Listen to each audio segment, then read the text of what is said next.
Please please ముందు దయచేసి మీకు విజ్ఞప్తి సార్ మీరంటే మాకు అపారమైన గౌరవం ఉంది స్పీకర్ గారు గౌరవనీయులు పెద్దలు మీరంటే మాకు అపారమైన గౌరవం ఉంది మిమ్మల్ని మేము దయచేసి కోరేది సభ బిజినెస్ను దయచేసి నడిపే క్రమంలో గౌరవ మంత్రులు మేమేదైనా తప్పు మాట్లాడినా మేమేదైనా మాట్లాడకూడని మాట మాట్లాడినా తప్పు మాట్లాడినా సవరించే అధికారం వారికి ఉంది వారు ఇంటర్వ్యూన్ కావచ్చు కరెక్షన్ చేయవచ్చు కానీ దయచేసి తమరిని కోరేది ఇక్కడ ప్రతిపక్షంలో మేము 39 మంది ప్రధాన ప్రతిపక్షంలో ఉన్నాం వాళ్ళు 64 మంది ఉన్నారు మరి వారికేమో సభ్యులు లేచినా మీరు సమయం ఇస్తున్నారు వారు వ్యక్తిగతంగా దూషించినా నోటికొచ్చినట్టు మాట్లాడినా మీరు కనీసం మళ్ళీ మాకు అవకాశం కూడా ఇవ్వట్లేదు మొదల డిమాండ్ సార్ దయచేసి కడియం శ్రీహరి గారి పట్ల వారు చేసిన అనుచిత వ్యాఖ్యలను తొలగించండి రికార్డుల నుంచి దయచేసి వారిని ఉపసంహరించుకోమని చెప్పి కూడా నా విజ్ఞప్తి నెంబర్ 1 రెండవది సార్ వారు ఉప ముఖ్యమంత్రిగా పనిచేసిన పెద్దలు దాదాపు 15 ఏళ్లు మంత్రిగా పనిచేసిన సీనియర్ నాయకులు గౌరవనీయులు పెద్దలు కడియం శ్రీహరి గారి పట్ల వాళ్ళ రాజగోపాల్ రెడ్డి గారు చేసిన వ్యాఖ్యలు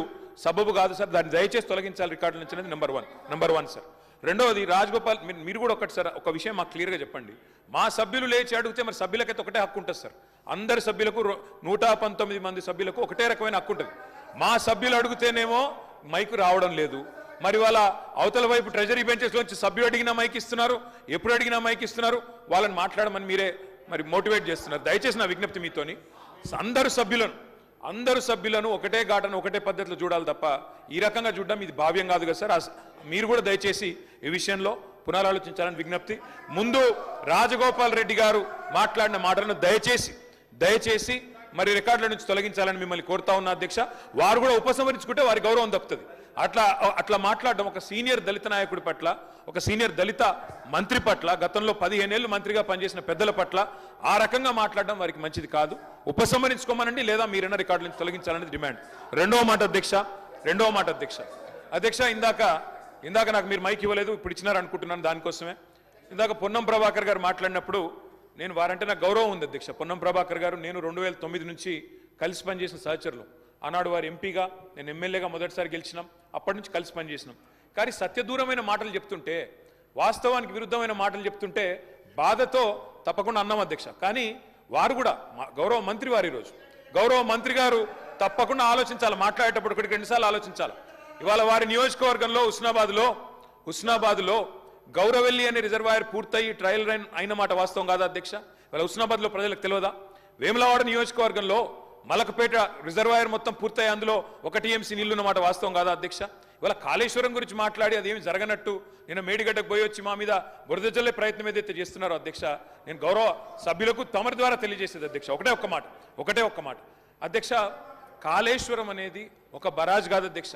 కాళేశ్వరం అంటే 3 బరాజులు 15 రిజర్వాయర్లు 21 పంప్ హౌజులు 19 సబ్ స్టేషన్లు 203 కిలోమీటర్ల టన్నల్స్ 1531 కిలోమీటర్ల గ్రావిటీ కాలువలు 141 టీఎంసీల స్టోరేజ్ కెపాసిటీ అదేవిధంగా 240 టీఎంసీల యూటిలైజేషన్ శ్రీహరి గారు ఏమన్నారు అధ్యక్ష శ్రీహరి గారు ఒకటే మాట అన్నారు స్టెబిలైజేషన్ కూడా తీసుకోవాలి ఒక ప్రాజెక్టులో కొత్తగా 97,000 కూడా నీళ్ళు ఇయ్యలేదని మాట్లాడితే స్థిరీకరించబడ్డ ఆయకట్టు ఎంత అని అధికారిని అడుగుతుంటే ముఖ్యమంత్రి గారు మాట్లాడనీయలేదన్నారు గొప్ప ఉదాహరణ నా నియోజకవర్గం అధ్యక్ష మా దగ్గర అప్పర్ మానేర్ అనే ప్రాజెక్టు నిజాం టైంలో కట్టినారు అధ్యక్ష 45లో కట్టినారు ఆ అప్పర్ మానేర్ అనే ప్రాజెక్టు కోసం ఆనాడు రాజశేఖర రెడ్డి గారి ఆనాడు ప్రభుత్వం ఉన్నప్పుడు కూడా పాదయాత్రలు జరిగినాయి దాన్ని ఎప్పటికప్పుడు స్థిరీకరించాలని నింపాలనే ప్రయత్నాలు జరిగినాయి కానీ ఎప్పుడు నింపబడ్డది అధ్యక్ష మొత్తానికి మల్లన్న సాగర్ కట్టిన తర్వాత మల్లన్న సాగర్ నుంచి వచ్చే కాలువ ద్వారా ఎప్పుడైతే కూడవెల్లిలోకి నీళ్ళు వచ్చినాయో కూడవెల్లి వాగులోకి ఈరోజు ఏప్రిల్లో ఎర్రటి ఎండల్లో కూడా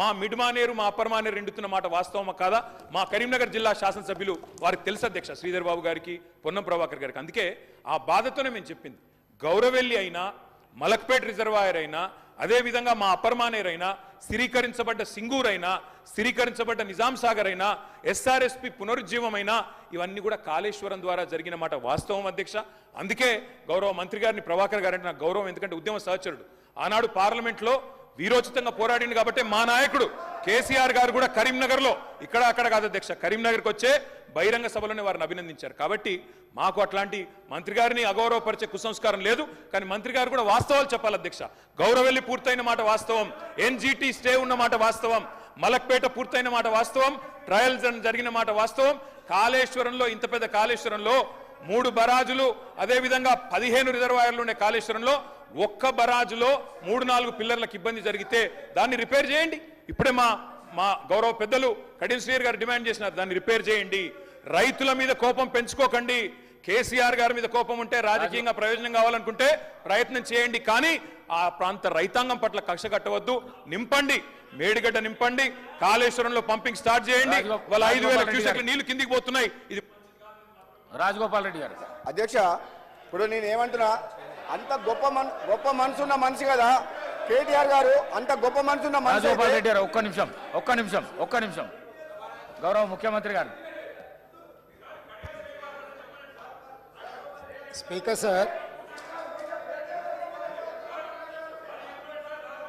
గత 3 రోజుల నుంచి లీడర్ ఆఫ్ జౌస్ కూర్చోండి ప్లీజ్. శాసనసభలో తమరి అనుమతితో కృష్ణానది జలాల మీద కావచ్చు, గోదావరి నది మీద నిర్మించిన కాళేశ్వరం ప్రాజెక్టుకు సంబంధించి మేడిగడ్డ కావచ్చు, అన్నారం కావచ్చు, సుందిళ్ళ కావచ్చు, లేకపోతే పంప్ హౌజుల విషయంలో కావచ్చు, చాలా విషయాలలో మనం చర్చించుకుందాం. చూసి వచ్చి ఈ సభలో వాస్తవాల ప్రాతిపదికన చర్చ జరపాలి అని తమరి అనుమతితోటి మనం నిర్ణయం తీసుకున్నాం.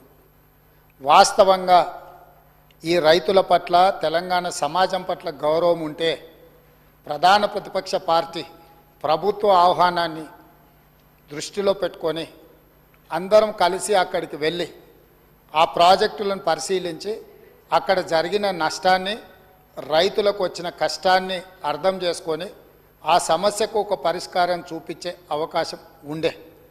రాకపోను కొత్తగా వచ్చిన ప్రభుత్వమే ఏదో తప్పు చేసినట్టు, ఈ తప్పుకు కొత్తగా వచ్చిన వాళ్ళే బాధ్యత అయినట్టు, అదేవిధంగా పదే భాష గురించి, మాటల గురించి మీరు ఇట్లా అంటుండ్రు, మీరు అట్లా అంటుండ్రు, మమ్మల్ని గౌరవిస్తలేరు అని ఏదైతే చర్చ జరుగుతుందో, మాజీ ముఖ్యమంత్రి గారు నిన్న నల్గొండ జిల్లాలో వాడిన భాష మీద చర్చ చేద్దామా అధ్యక్ష? ఏం బీకనిక పోయినరని అడుగుతాడా అధ్యక్ష? మాజీ ముఖ్యమంత్రిగా 10 ఏళ్ళు పనిచేసి, కేంద్ర మంత్రిగా పనిచేసి, రాష్ట్ర మంత్రిగా పనిచేసి, శాసనసభ్యుడిగా పనిచేసి, పార్లమెంటుగా పనిచేసి, గొప్పలు చెప్పుకొని జబ్బలు జరుచుకునే ఉద్యమకారుని అనేట ఆయన ప్రధాన ప్రతిపక్ష పార్టీ హోదాలో ఉండి ఒక రాష్ట్ర ముఖ్యమంత్రిని పట్టుకొని ఏం బీకనిక పోయినావు అని అడిగితే, రా ఇప్పటికే ప్రజల్ని ప్యాంట్ ఊడబిక్కురు, ఉన్న అంగి చొక్కా కూడా ఊడబిక్తాం. ఇప్పటికే తెలంగాణ ప్రజలు మొన్న జరిగిన ఎన్నికలలో మీ ప్యాంటు ఊడబిక్కిరు. ఇవాళ ఆ ప్యాంటు ఊడబీకితే చెప్పుకునే దిక్కులేక బొక్కబోర్లో పడితే బొక్కలు ఇరిగినాయి మీకు.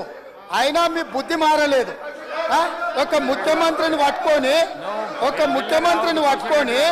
ఏం బీకనిక పోయినావని అడుగుతారా అధ్యక్ష? ఇది పద్ధత? ఈ రాష్ట్రం 4 కోట్ల ప్రజలు ఓట్లేసి గెలిపించిన ముఖ్యమంత్రిని పట్టుకొని ఏం బీకనిక పోయినావని అంటారా అధ్యక్ష? ఇదేనా తెలంగాణ సాంప్రదాయము? ఈరోజు నేను మళ్ళీ అడుగుతున్నా అధ్యక్ష, ఈరోజు మేడిగడ్డ మేడి పండులాక కుంగిపోతే మేడిగడ్డల నీళ్లు నింపడానికి అవకాశం ఉందా అధ్యక్ష? ఇవాళ మీరే సాగునీటి పారుదల శాఖ మంత్రులుగా పనిచేసారు కదా, చంద్రశేఖర్ రావు గారు, హరీష్ రావు గారు ఇద్దరు సాగునీటి పారుదల శాఖ మంత్రిగా పనిచేసారు కదా అధ్యక్ష. ఈరోజు వాళ్ళకే పెత్తనం ఇస్తాం, వాళ్ళనే చేయమని. ఈరోజు ఏ రకంగా మేడిగడ్డలో నీళ్లు నింపుతారో, మేడిగడ్డ నుంచి నీళ్లు ఎత్తి అన్నారంలో పోస్తారో, అన్నారంలో నుంచి సుందిలలో ఎట్లా పోస్తారో బాధ్యత వాళ్ళని తీసుకోమని అధ్యక్ష. మొత్తం కుంగిపోయి కుప్ప కూలిపోతుంటే ఈరోజు అక్కడ నీళ్లు నింపడానికి ఏమాత్రం అవకాశం లేక పూర్తిగా ప్రాజెక్టు దెబ్బతిని ఖర్చు పెట్టిన 94,000 కోట్ల రూపాయలు వృధా అయిపోయి ఈరోజు మొత్తం ప్రాజెక్టే దెబ్బతిన్న పరిస్థితుల్లో ఈరోజు ప్రజల దగ్గరికి వెళ్ళి సమాధానం చెప్పుకోలేక శాసనసభకు రావాల్సిన ఉపనాయకుడు ఇక్కడ సభలోకి రాకుండా పారిపోయి ఈరోజు చర్చ చేద్దామంటే రాకుండా ముఖ్యమంత్రి గారిని పట్టుకొని ఇట్లా మాట్లాడొచ్చా అధ్యక్ష? అందుకే నేను ఒకటే మాట అడుగుతున్నా, మీరు ఇవాళ చర్చకు సిద్ధమైతే పిలువండి. మీ పార్టీ నాయకుడిని, మీ సభాపక్ష నాయకుడిని చర్చ చేద్దాము, రేపు సాయంత్రం వరకైనా కాళేశ్వరం ప్రాజెక్టు మీద, గోదావరి జలాల మీద ఈ ప్రభుత్వం చర్చ చేయడానికి సిద్ధంగా ఉంది. పారిపోయి ఫామ్ హౌస్లో వండుకొని ప్రతిపక్షాలుగా బాధ్యత నుంచి తప్పించుకొని మీ అవినీతి బయటపడుతుందని, కాళేశ్వరంలో మీ దోపిడీలో జైలుకి వెళ్లాల్సి వస్తుందని కేసీఆర్ ను చంపుతారా అంటారు. ఎవరికి అవసరం ఉంది అధ్యక్ష చంపాల్సిన అవసరం? సచిన పావును ఎవడైనా చంపుతారా అధ్యక్ష? మొన్నటి ఎన్నికలలో ప్రజలు ఆ పావును చేత్తో కాదు కట్టెతో కొట్టిరు అధ్యక్ష. ఆ పాము ఆల్రెడీ సచ్చింది. సచిన పావును చంపాల్సిన అవసరం మాకే ఉంది అధ్యక్ష. ఈ రోజు సానుభూతి కోసము వీల్ చైర్ నాటకాలు, వీధి నాటకాలు ఏంటి అధ్యక్ష ఇది? ఈ రోజు అవకాశం వచ్చినప్పుడు ఈ మాట్లాడండి సభలో ప్లీజ్. చర్చ చేయడానికి ప్రభుత్వం సిద్ధంగా ఉంది. ప్లీజ్ నిజాయితీ ఉంటే, మీరు అవినీతికి పాల్పడకపోతే, మీరు చెప్పినట్టు మేడిగడ్డలో 2, 3 పిల్లర్లు కుంగిపోతే దాని మీద తీసుకోవాల్సిన నిర్ణయాల మీద మాజీ ముఖ్యమంత్రి గారు చంద్రశేఖరరావు గారిని సభలోకి రమ్మనుండ్రి. చర్చ చేయడానికి ప్రభుత్వం సిద్ధంగా ఉంది. పారిపోయి అక్కడెక్కడో పోయి ఆడేదో ప్రగల్భాలేంది అధ్యక్ష? రమ్మనుండ్రి సభకు. వాస్తవాల మీద చర్చ చేస్తాం, మొత్తం ఇక్కడ పెడతాం. ఇవాళ ఆయన తప్పించుకుంటాడు, ఈయన వచ్చి ఈడ కొత్త మాటలు చెప్తాడు ఈడ. కాబట్టి అధ్యక్ష, దీని మీద ఇప్పుడు జరుగుతున్న చర్చ దేని మీద జరుగుతుందో ఆ విషయం మీద చర్చించమని ఉంది. ఎట్లాగూ సాగునీటి ప్రాజెక్టుల మీద శ్వేతపత్రం పెట్టడానికి మా ప్రభుత్వం సిద్ధంగా ఉంది. మీరు ఏమేమి విషయాలు ఉన్నాయో, ఏమేమి చర్చ చేయదలుచుకుందో మొత్తానికి మొత్తం శ్వేతపత్రం సందర్భంగా చర్చ చేద్దాం. లేదు కాళేశ్వరం మీద మీరు చర్చ అంటారా? దానికోసం ప్రత్యేకంగా తమ సమయం కేటాయించండి. కాళేశ్వరం మీద చర్చ చేయడానికి మేము సిద్ధంగా ఉన్నాం అధ్యక్ష. కడియం శ్రీహరి గారు, కడియం శ్రీ మీ స్థానాలలో కూడా కూర్చోండి ప్లీజ్ ప్లీజ్ ప్లీజ్ ప్లీజ్. అధ్యక్ష మీ స్థానాలలో పోయి కూర్చోండి. మీ స్థానాలలో పోయి కూర్చోండి ప్లీజ్ ప్లీజ్ ప్లీజ్ ప్లీజ్